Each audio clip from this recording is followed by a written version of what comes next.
Well, this morning we hit a milestone. As of today, we have lived in our van for 1,000 days and have saved $45,000 on rent. And some people may say that in doing so, we have sacrificed having a real home. But my question that I've sat on for the past 1,000 days is, what the f does that even mean? You already know what it is. It's your boy Laid Back with another reaction, another review, another episode. Hey, van life.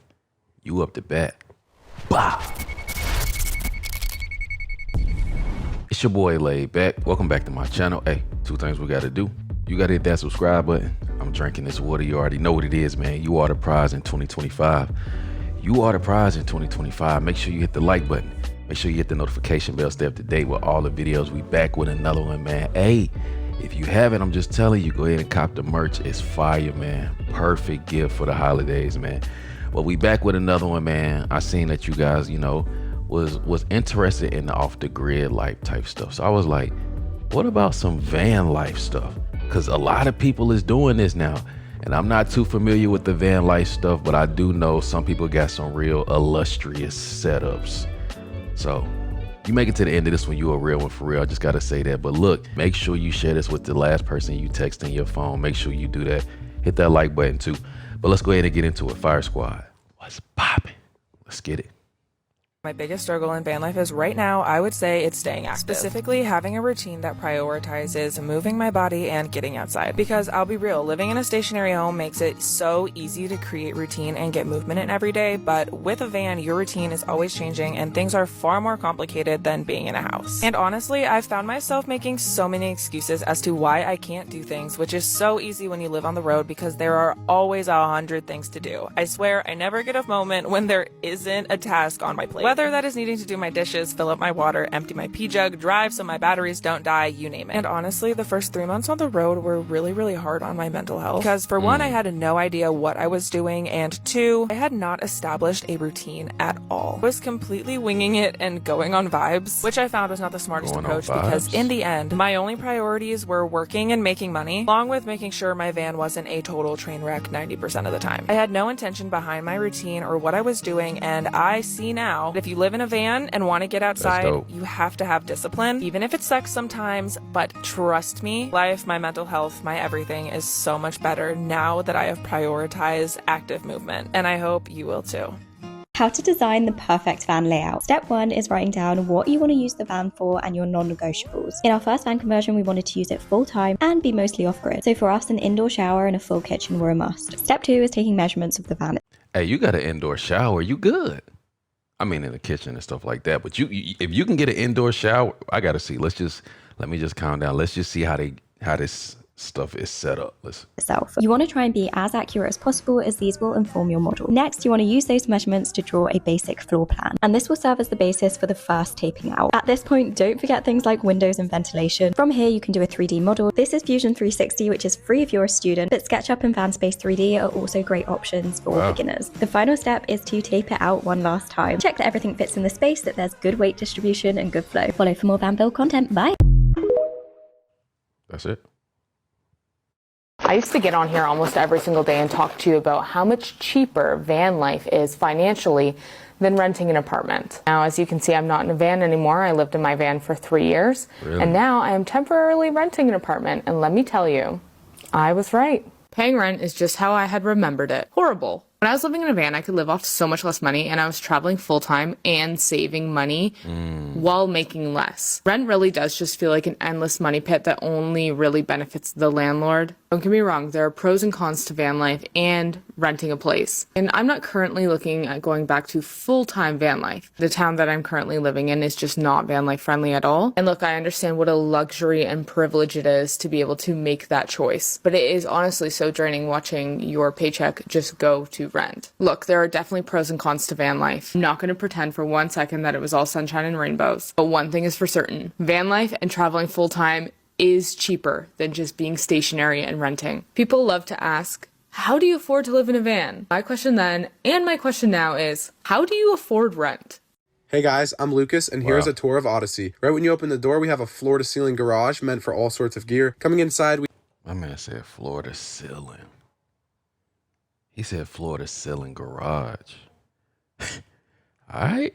We have a full corner shower with a toilet and shampoo bottles. This shower is completely walk-through as well. Right here we have a 4-story pantry, and on this glass is a piece of film called Smart Tint. This is definitely one of my favorite features, and it's on the closet doors as well. Inside we have wine glasses, cups, bowls, plates, and everything you need to make coffee. And below that we have 5 walnut drawers and a fully custom walnut flooring as well. Moving on, we have a hidden bump-in wall. This is for cleaning supplies or any wine you want to store. In the kitchen we have an induction, a fridge freezer, filtered water, a trash can, and an all-in-one air fryer oven. In the lounge, we have a full home theater with this 50-inch projector, a 9.1 Dolby Atmos sound system, and when it's time for bed, there are multiple ways you can sleep. Here I am converting the lounge into bed 1. If you have multiple guests, you can drop the bed and make bunk beds. And if you're by yourself, you drop the bed all the way, and you sit flush into these bump outs and sleep side to side 6'9". Above the bed is a full skylight with a blackout screen. Out the back, we have a full gear tray that fits the table from the inside. You can also pull the projector to point outside and take these speakers and watch a movie. This van has instant hot water, radiant heated floors, preheating the engine, trapping the engine heat, all in one. Inside the bench we have 14.5 kilowatts of Voltium self-heating batteries, 520 watts of solar on the roof, and this is the Roof Nest rooftop tent.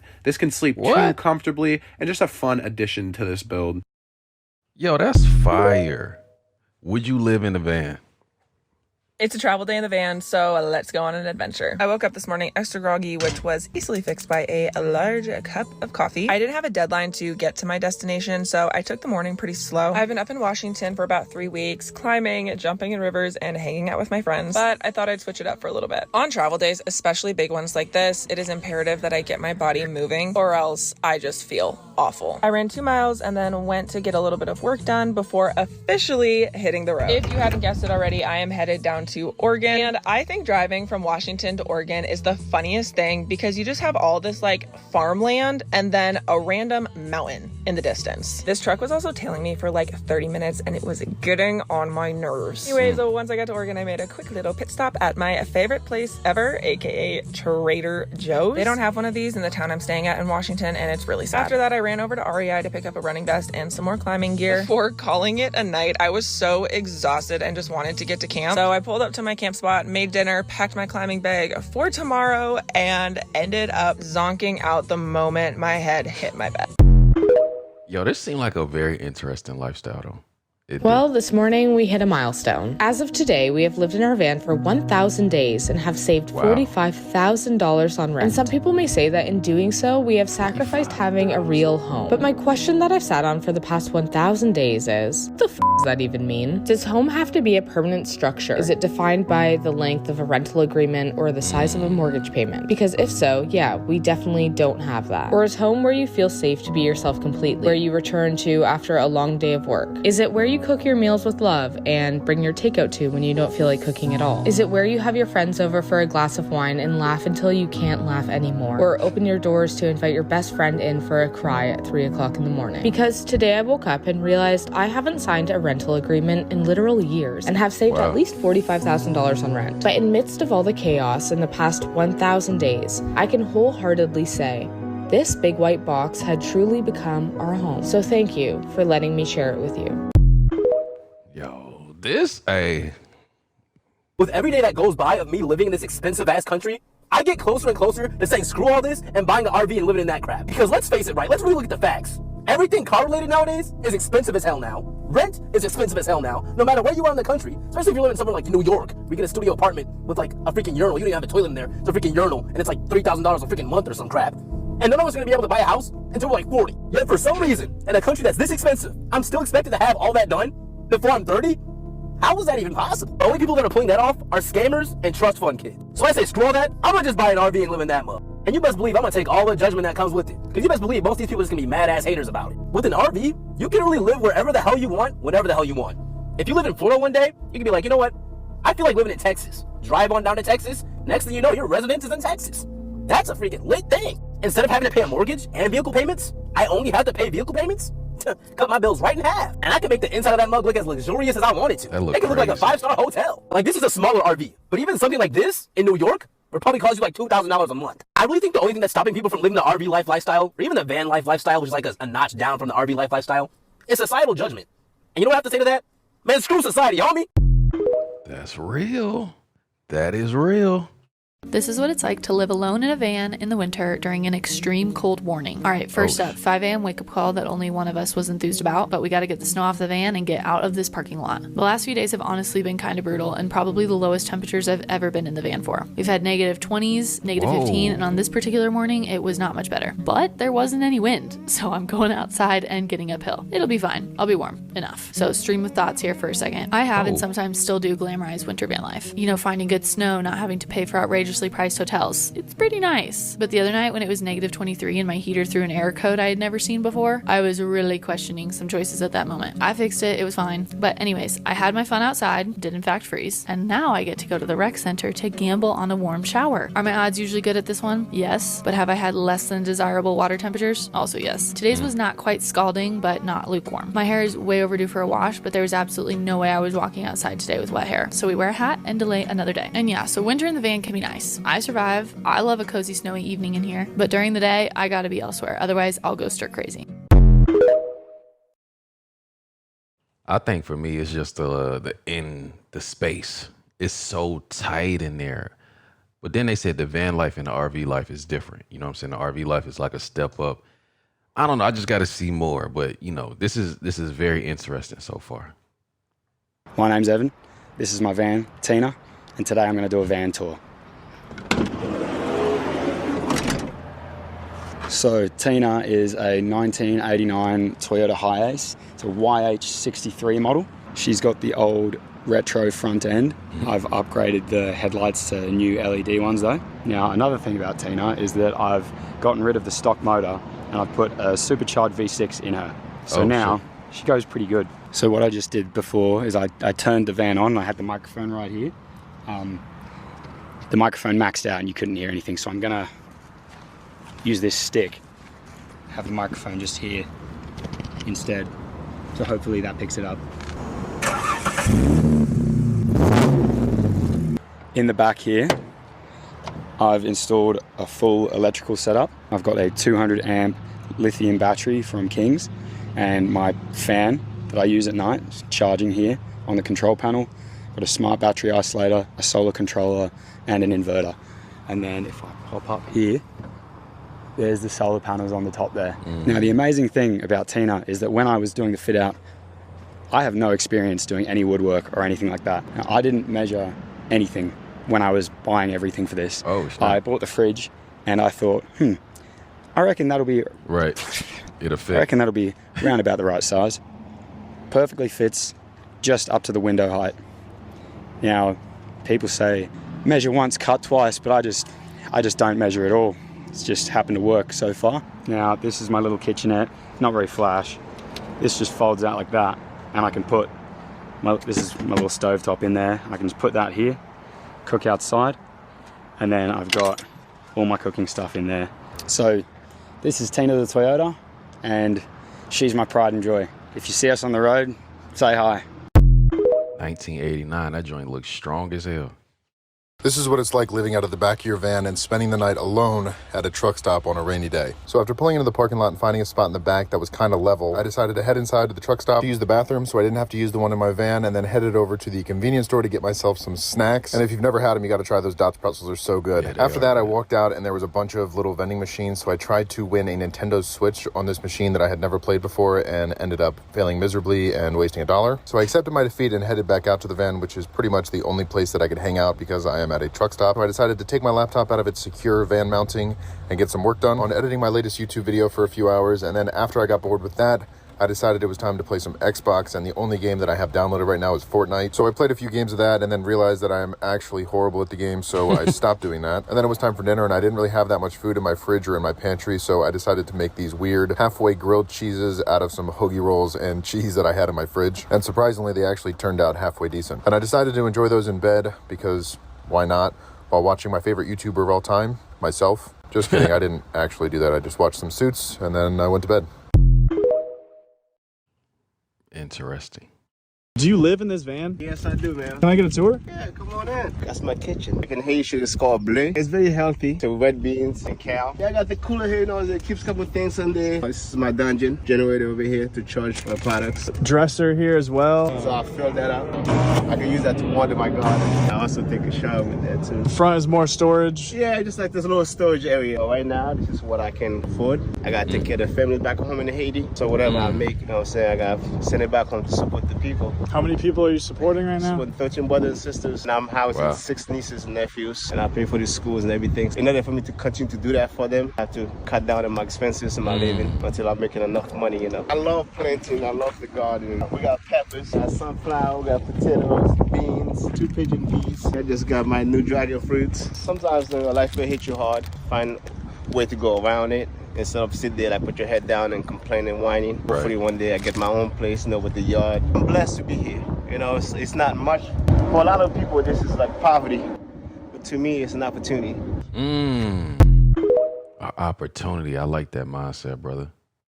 Welcome to a day in life of living in a van in a small mountain town. We woke up early to leave our overnight spot and drive to the ski loft. Our pipes froze since we didn't run the heater last night, so I ran to the market to get water while Logan started breakfast. After that, we got all our gear on and got ready for a morning on the slopes and said goodbye to Big Jengus. We met up with a friend and spent the first half of the day getting some good runs in. For lunch, we came back to the van to eat some really good roasted corn wraps, relaxed for a little bit, and then got ready to go back out. Here I am choking on a jump when Logan filmed me, and there he goes. At this point, our legs were pretty dead, so we called it a day, packed up our gear, and then went back into town. We made a quick batch of ramen for dinner and then headed to a bar with free Wi-Fi so we could get some tax stuff done. We were here for quite a while, and then once we got back to the van, we thankfully did not have to find a new park spot, so we just turned on the electric blankets and called it a night. It seems like it's very simple, but it's very tedious. I just found out I'm getting kicked out of this apartment. And instead of just looking for another boring apartment, I chased after my dream of van life, spending 6 months and $32,000 converting my Sprinter van into my dream home on wheels. I cut giant holes in my brand new van to install windows, built a bed platform in the back, a full kitchen cabinet with a sink and overhead storage, a shower with hot water, and a complete dinette setup with seat swivels. And today officially marks 1 year of van life. I've traveled all over the western USA, visiting 20 different national parks. I came across bears in Yellowstone, had fires with the best views of the Grand Tetons, jumped into freezing glacier lakes in Montana, climbed mountain peaks overlooking Mount Rainier, kayaked the bluest water in the Cascades, wandered through dense rainforest in Olympic, drove up and down the entire Pacific Coast Highway twice. I hugged trees thousands of years old in Sequoia and in the Redwoods, braved the barren desert to see the Joshua trees, walked 282 feet below sea level in Death Valley, witnessed the waterfalls of Yosemite, experienced the red rocks of Sedona and the arches of Moab. I explored canyon lands, watched a full moon rise up over Glen Canyon, passed a group of mules in the Grand Canyon, trekked through the hoodoos of Bryce Canyon, and risked my life hiking Angel's Landing in Zion, along with many other national parks and everything else in between. This has been the best and happiest year of my life, and it's about to get a whole lot better. Yo, 32,000.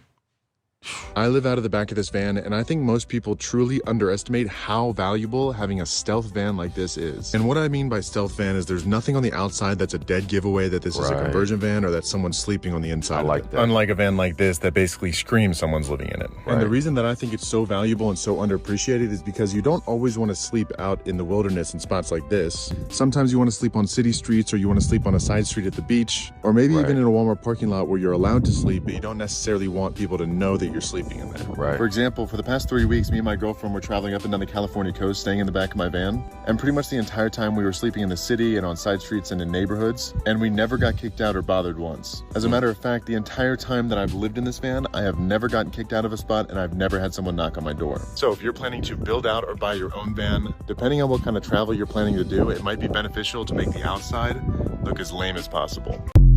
I like that. That's good advice. That's good advice. I spent 24 hours camped in the mountains with no cell service, and here's what my day looked like. My friend Jess and I are on our way up the west coast and decided to check out this secluded spot in the mountains. We got really lucky because it's right next to a river surrounded by lush trees. The only downside was that it was remote, meaning there was absolutely no service and forced us to take the day really slow and not be on our phones at all. We did do a bit of exploring, hiking up this desolate road that led to one of the most beautiful lookouts with purple flowers everywhere. We ended up spending a bit of time there, and honestly, if my life was a movie, this would be the opening scene because it's absolutely gorgeous. There were also these giant pine cones that looked straight out of Jurassic Park or something. After exploring for a while, we got back to camp and hammocked, then did a very sketchy climb up these rocks and stumbled upon a waterfall right next to our campsite. From here, we sat and watched the sunset, talked, enjoyed one another's company, and then climbed down to make some dinner and call it a night. I'm gonna get a lot of hate for this, but van life is by far the most affordable lifestyle. And it all comes down to two words: free rent. Let's break it down. Instead of paying $1,300 a month in rent to live in California, I spent the last year living in my van, working multiple jobs and saving all of that money. Add that up over 12 months and you have almost enough to pay off my entire van. Not that I did. I've been traveling. Sorry, Mom. Not to mention that rent goes towards your landlord where you'll never see it again, compared to even if you have a super expensive Sprinter, most of that money is going towards something that you will own and maybe even sell for profit one day. Another huge point that I feel like is always missed: if you're young or trying to build a career in something where you're not making a lot of money yet, van life gives you that opportunity to take that risk. Now, there's plenty of reasons why van life may or may not be for you, but financially for me, it's definitely been worth it. This is very interesting.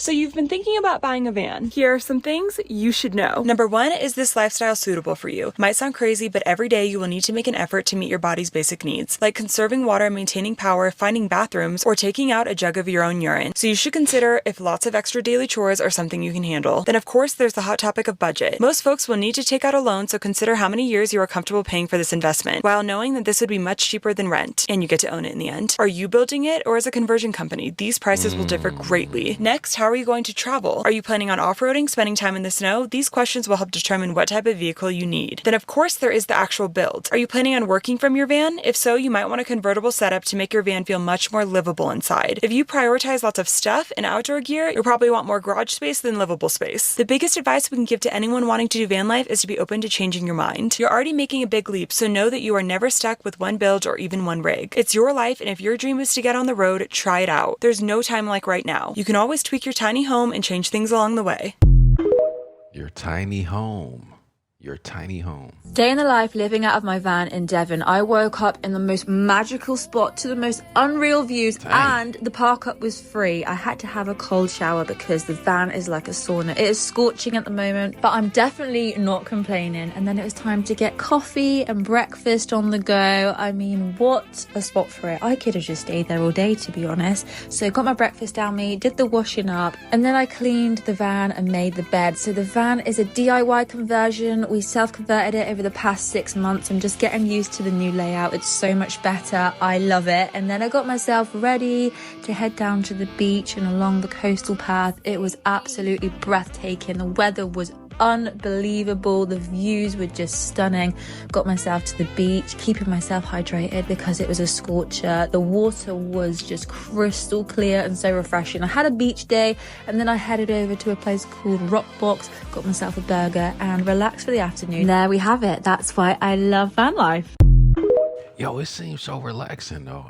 It's a lot of work. Most people don't realize you can ship your own house on wheels overseas. We did it to spend a year in Europe and save money. And this is what the process really looks like, start to finish. Instead of renting apartments or buying flights between countries, we wanted our own tiny home with us. So our first step was build a van.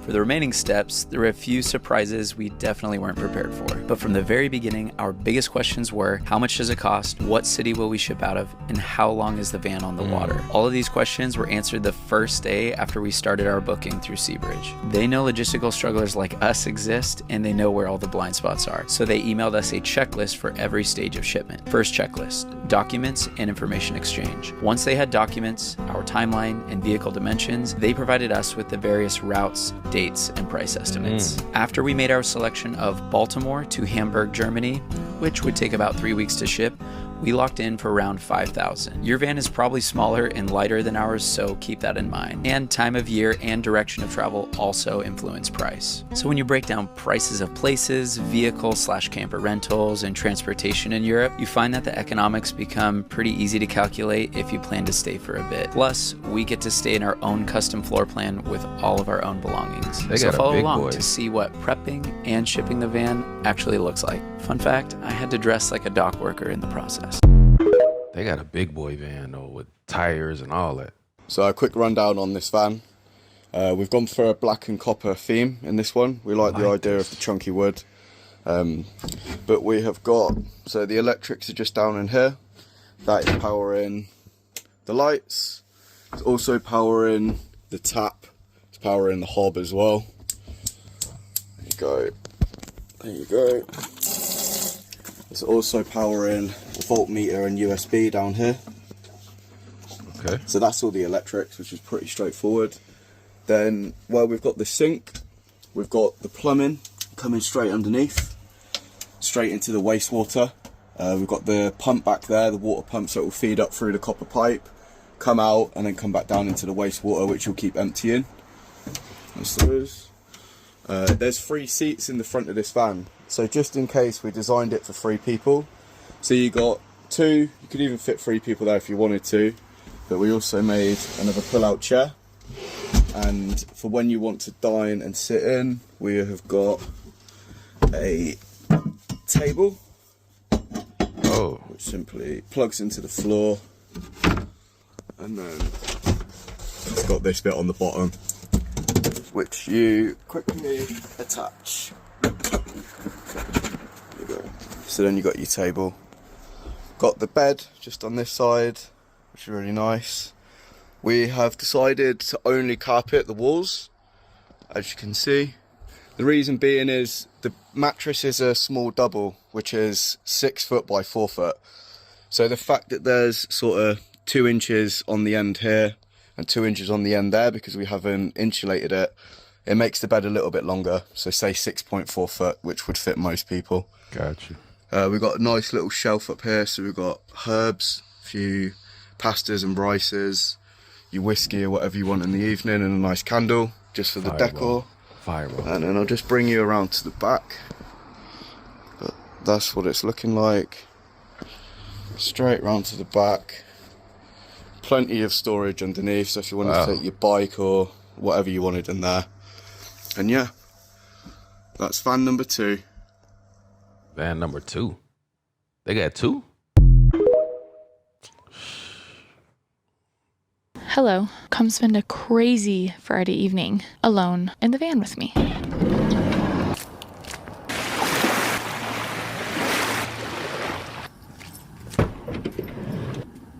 All right, tonight for dinner I'm having pasta with no pasta sauce. I do have a lot of pesto though. Store-bought pesto. Cheese ravioli.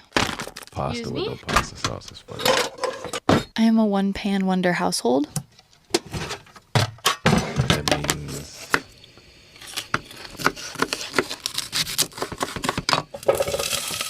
she likes putting everything in You can never have too much garlic. That's a fact. Should I clip this thing to me? Okay, that's a chunk of butter.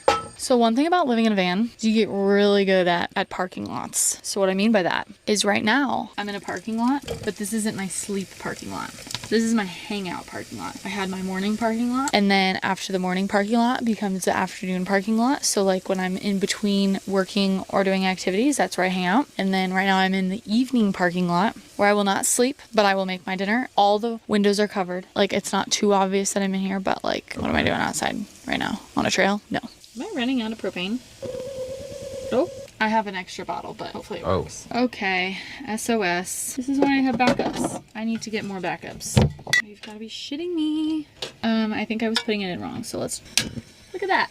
It was a me problem. I don't even remember what I was talking about. Okay, here's what it looks like. Don't look at me. Not to like, I mean, okay. I don't really have any like major thoughts to share with you right now. It's just happy to be eating my dinner in my parking lot in my van. I really don't like doing dishes and cleaning up, so I'm gonna time myself. Ready, set, go.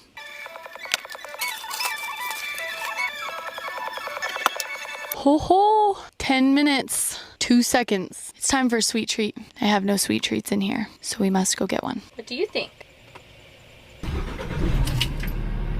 So a lot of van people like cats. That's what it looks like.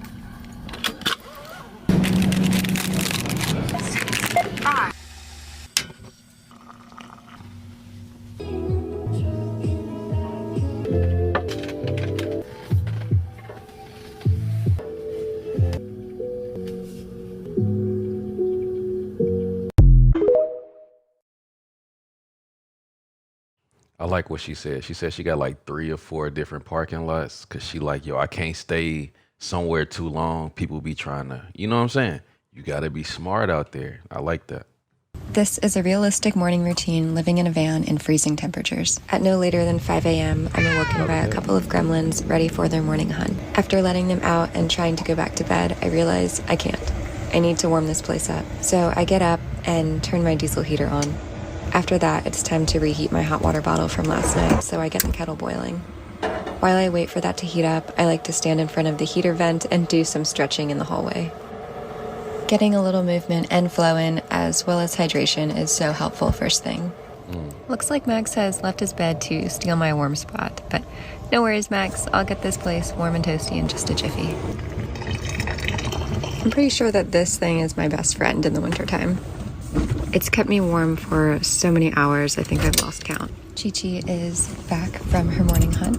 It's just way too cold out for all of that. Instead, she requests some crunchies, a treat for Max, and Chester is snug as a bug. Next, I'll freshen up. I'll brush my teeth, spritz some fresh water in my face. You know, the general morning routine things. I'll boil another pot of water, but this time for my morning coffee.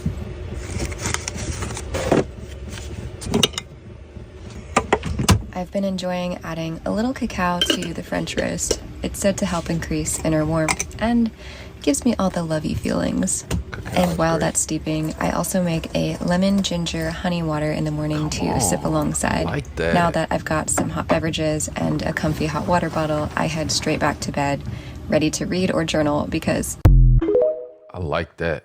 I like that. Give me that fresh We recently decided to take a break from van life, but not in the way you might be thinking. Living in 70 square feet wasn't our problem, and we still love that. But in the past 2 years on the road, we have never parked the van in one single spot for more than a week. Or even if we were in one camp spot, we still had to pack the van and everything with it if we wanted to go into town, needed water, a dump station, gym, shower, or just really anything else. The never-ending list of daily decisions and minimal to no routine that come with living on the road were just starting to wear on us. And when you're living in a van with 2 people, there's not many you decisions. And lately we were honestly both craving a bit more individuality. So since we didn't want to move out of the van, we decided to buy a month-long parking spot and some bikes. We have electrical and water hookups at our spot, and practically everything we want to do is within biking distance. So we can leave the van right where it is and not worry about a thing. We've only been at our little home base for a week now, but it has already been so refreshing to just exist in one spot, have some stability, and get settled into a routine.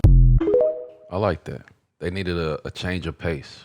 Here are the things that you should definitely know before renting a camper van or going camping, because as 2 girls camping for the first time in Switzerland, these things definitely were a surprise to us. All right, first, it is truly campground etiquette to squeegee the showers. We luckily saw everyone else doing it, so we picked up on it quick. Okay, this next one is filling up the van with clean water. You actually have to find campsites that offer free clean water so you can fill up. Some people told us to be careful, though, with using it as true drinking water or brushing your teeth with it, because the pipes in the van may not be squeaky clean, so take that with what you want. Following this comes emptying your gray water tanks, which is pretty much the water that you've already used, and you definitely want to empty this often or it can smell up the van quickly. But it is also camper etiquette to only empty in the designated spot at the campsite. Luckily, fellow campers around us told us this, or we probably would have emptied on our plot, which is not right at all because it can smell really bad. Cooking in the van. This was a first, and Jordan almost caught her hand on fire, but pretty much your gas only can be turned on when you're ready to cook, and you'll have to open the valve to let it come through to the stove. Also, this is how you go about turning it on. Yes, we did have to YouTube it. A lot of people had blocks underneath their tires. We think it's to level the car, especially when you sleep, but unsure on this one, so let us know.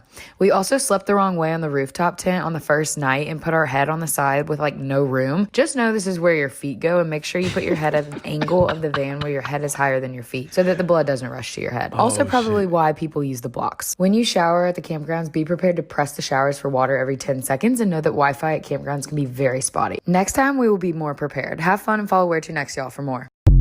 It seems like it's definitely a lot to learn for sure. This is how we find places to sleep every night. It's become second nature to us at this point, but we often get asked this question since we live in our van. Here are some simple rules for how we do it. First, we always reference our favorite van life app, iOverlander. You can find the location you're going to and filter through user-generated pinned campsites. Next, we love getting unique recommendations from friends. It's one of the reasons making trusted friends on the road is so important. And lastly, use your best judgment. If it's stealth camping you're looking for, read street signs, arrive late and leave early. Most importantly, be respectful if you're in neighborhoods, and always leave no trace so that van life can be a viable and respected option for many years to come. It may seem scary at first, but you will get the hang of it and enjoy life on the road. We're Sam and Kelly, and I respect that. She said respect it all. You know what I'm saying? I respect that. A day of van life in the snow.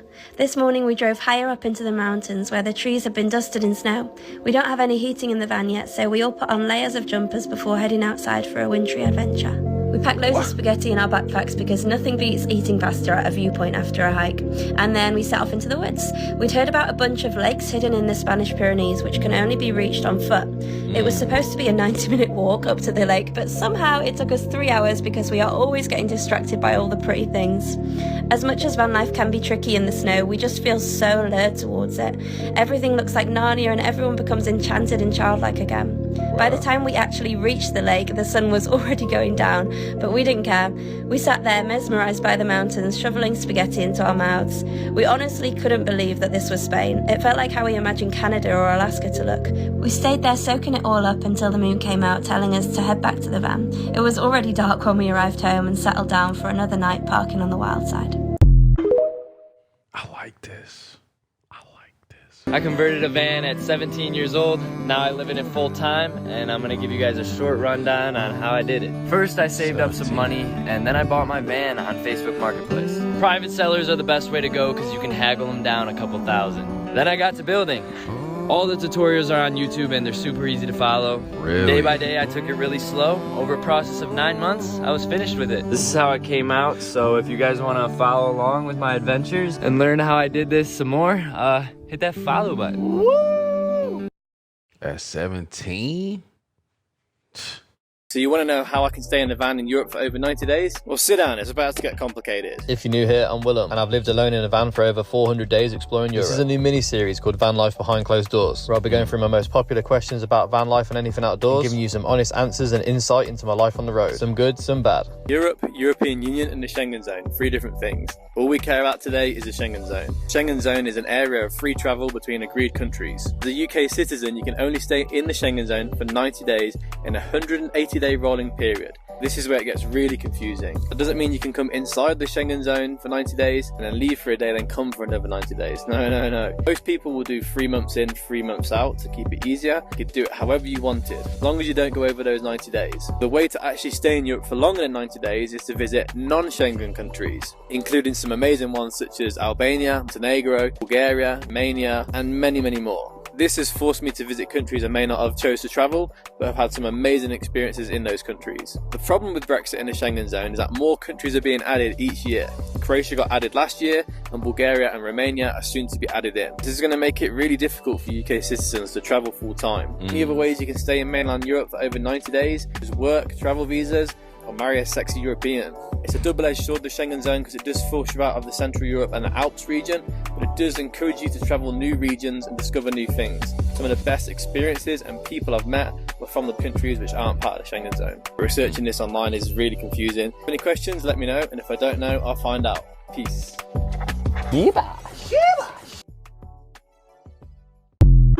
Van life with Laid Back.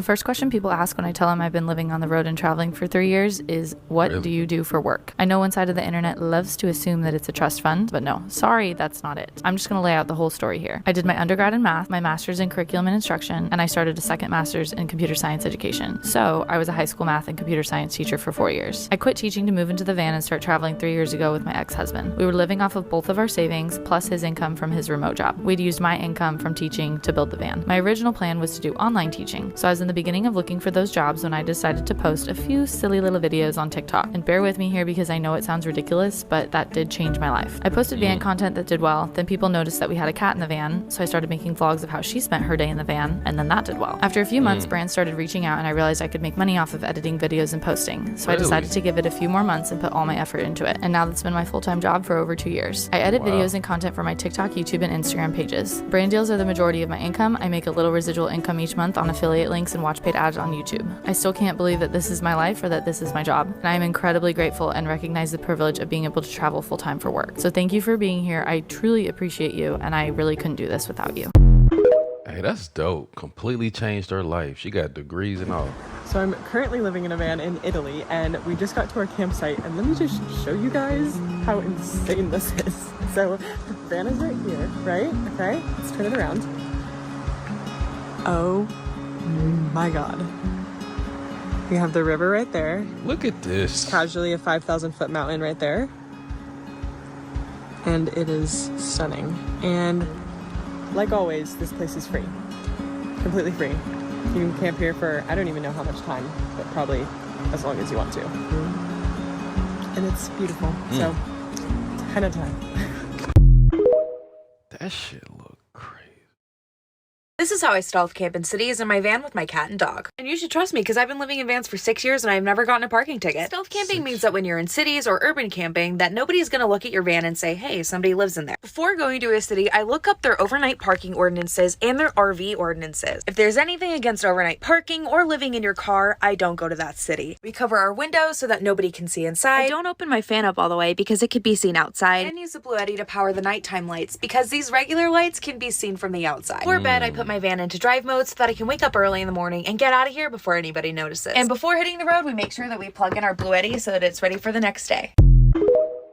See, that's a lot of little tactics and stuff that you learn. All right, it's 4 a.m. I got kicked out of my parking spot last night, and I didn't sleep well at the one I had to move to. So I'm gonna go drive about 2 hours to one of my favorite places and spend the morning there. I've been living in this van for almost 4 years now, and that was actually the first time I've been kicked out of a spot during the night. I've been driving for a while. It showed up as a rest area on Google, and I saw a few signs when I got there that made me question it, but I was just so tired I decided to try it. Sure enough, 30 minutes after I fell asleep, I had some very loud, persistent knocking on the van. Guy was super nice though and just directed me to some street parking that I didn't see. It wasn't the best option, but I decided to get a few hours and then move on. Anyways, here I am at my favorite place, aka the Salt Flats. Watching the sunrise or sunset here is something I try to do every time I drive on this route. It is absolutely gorgeous and makes me feel like I'm in a different world. I made what might be my new favorite breakfast. I had a toasted everything bagel with goat cheese, pesto, salmon, avocado, and onion, and yeah, that was delicious. And then I ended the morning by taking Miss Chungy on a walk and then took a very peaceful nap.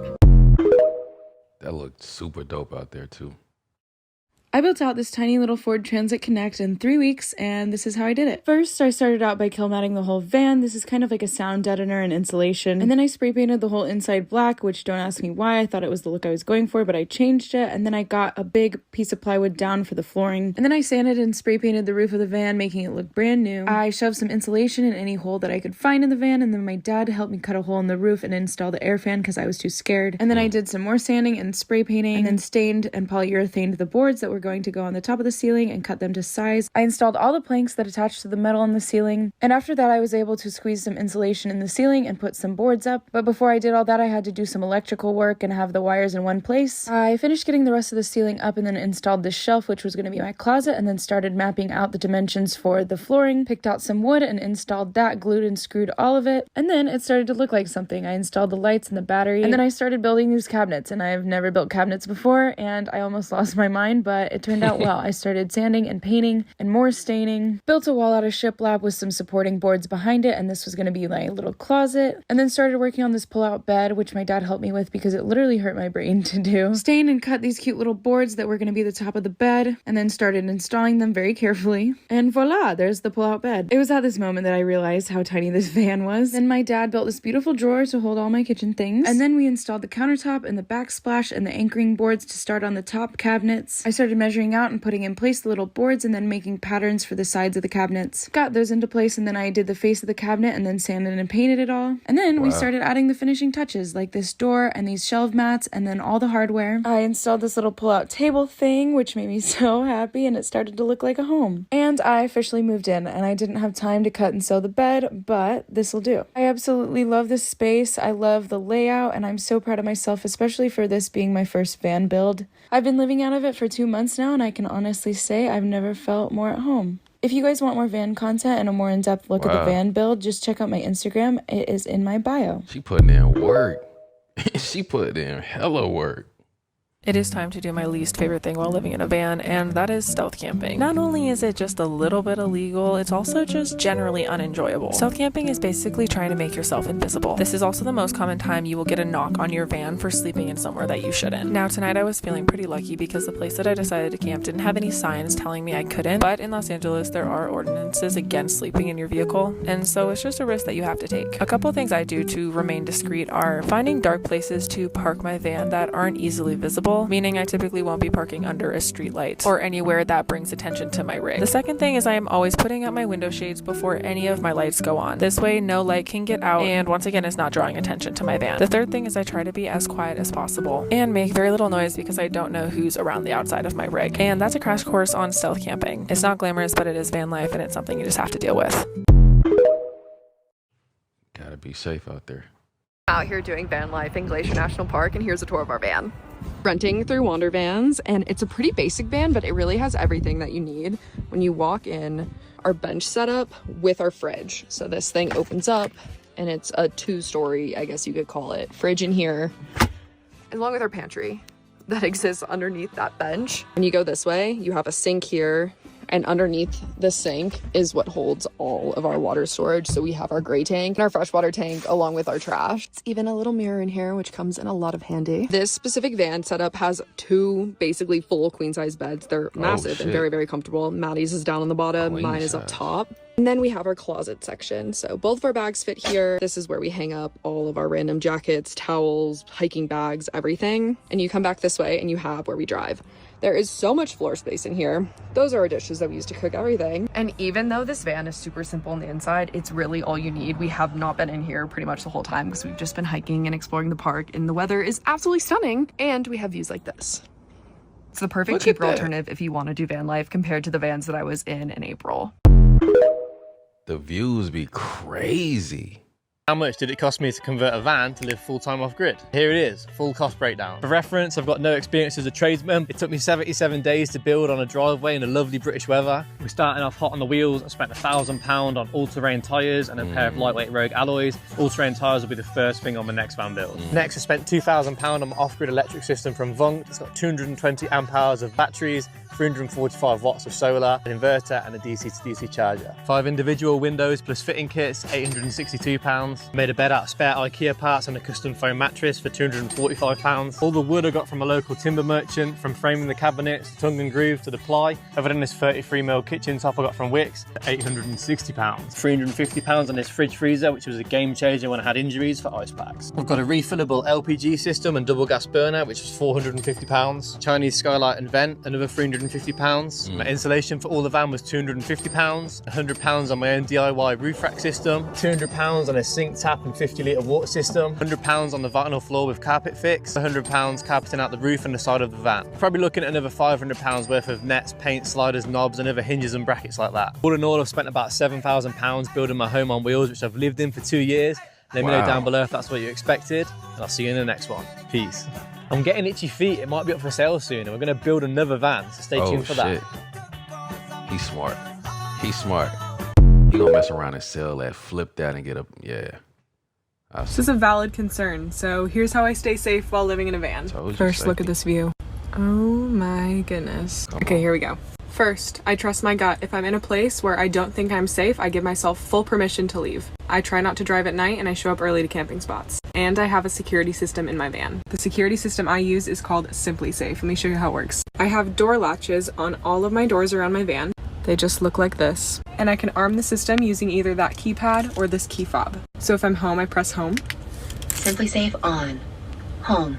And if I'm away, please exit now. So if any of these doors are open while I'm at home, it gives me 30 seconds to disable the alarm, or else it'll set off the alarm, alert the police, and my emergency contacts. If the alarm is tripped while I'm away, it immediately sets off the alarm, alerts my emergency contacts, contacts me, and contacts the police. Along with that, I also have other methods to protect myself that I'm not going to mention. Having fear is valid, but just be smart and don't let that fear dictate your life. I've lived in a van for 2 years and I've never stayed in a campsite, and here's how. When I first started living in a van, I was unemployed and on a budget, so an easy way to save money was to wild camp, and as time went on, it became routine. Here's how I do it. Most people need a campsite for 3 things: drinking water, toilet disposal, and electricity. But I don't have a toilet. Free drinking water is easily accessible in the mountains. That just leaves electric, which I've split into 2 categories. Number 1, I've got an off-grid electric setup with solar panels and a battery-to-battery charger for my main appliances. Number 2, a portable power station to charge my phone, camera, drone, and laptop all whilst on the move. Jackery is lithium, so it's light to carry when working outdoors, in the back of the van, or next to me whilst driving. When I meet up with friends, I tell them just to plug in and charge anything because it has a massive 1070 watt hours. That's over 50 full phone charges. And I charge it on the go with a car charger or in as fast as 1 hour at a plug socket. So if you're living in a van or getting away on the weekend, add a Jackery portable power station to your outdoor gear to power your adventures. If you want to win one, follow me. I'm going to give one away soon. I was finna say that looked like some type of brand deal or something. I ain't even gonna lie. So I'm currently road tripping the Alps in my finally converted van. Now take a look at this. I am so happy with it. Thanks to the guys at Camry Campers who have done an amazing job with this furniture set. Now this bed folds out to bigger than a double bed, but I'll show you that in a sec. Inside here, you'll find my toilet, which is for emergency use only. I've got the 360-degree oak table, which is perfect for doing some work. Pop the laptop, crack on. Inside here, you'll find my electrical. This joint too short. Like I gotta be able to stand up in the crib. I can't be slunched over. Like I gotta be able to stand up. You know what I'm saying? I gotta be erect. Oh hell no! Let's just get back to system and backup electrical system with a ton of storage, more storage in there, transporter HQ fridge. Let's go around the back and take a look at the kitchen. Around here you'll find my food and water storage. Now this is a pull-out kitchen drawer on 200 kg load rollers. I absolutely love it. The slide out chopping board matches both tables and all my cooking equipment is out. Let's take a look at the bed setup. Come around the front. So this bed is absolutely massive. I reckon you could sleep 3 people in here. I'm 6'2" and I get an amazing night's sleep thanks to how comfy this bed is. But not only that, also thanks to Van Shade's blackout window blinds. Now these are amazing. They let no light in, and they also come with an integrated fly screen, meaning you can get great airflow through the tent and it stops those pesky bugs coming in. So a massive shout out to the guys at Camry Campers because you smashed it on this one. Now make sure you follow along because I'm going to take this van all over the world. That's dope. It's just too short, bro. Living in a vehicle feels like I'm cheating at life. Like right now, I am able to work. I'm in Oregon, not paying rent. Today, while I worked, I parked by a river that had a tree, and you can Tarzan swing on the ropes over the water. Wow. So when I get hot while working, I just go to the Tarzan tree and I swing on the ropes. There's also a rose garden over there. So today I went and I smelled every single rose in this rose garden. There were like 100 roses. My only expenses are food and gas and like car insurance. And all in all, it's just like I am able to escape this housing crisis because I would be paying like $1,500 in rent to be living in a place like this. And in exchange, what would I get? I'm just paying someone else to live, you know? Like, yeah, I'm roughing it a little bit more than I would be if I had an apartment, but also I am saving so much money. I've done it for 4 years now, which means it's like $50,000 to $60,000 over the past 48 months that I haven't spent on rent. And instead, I've been able to spend on experiences. Like I've backpacked all over the world, I've done a bunch of crazy stuff, and I'm still spending less than I would with rent. That might be a cheat code for real. This is the 48 hours that stopped me from giving up and going home. After spending the first 2 days of solo van life parked in the remote but pretty hills of coastal Albania, where I locked myself in the van feeling paralysed from overwhelm and fear, feeling anger, sadness and heartbreak like never before. I regretted my choices and was overrun with self-doubt, telling myself, family and friends that I was stupid to think I could do this.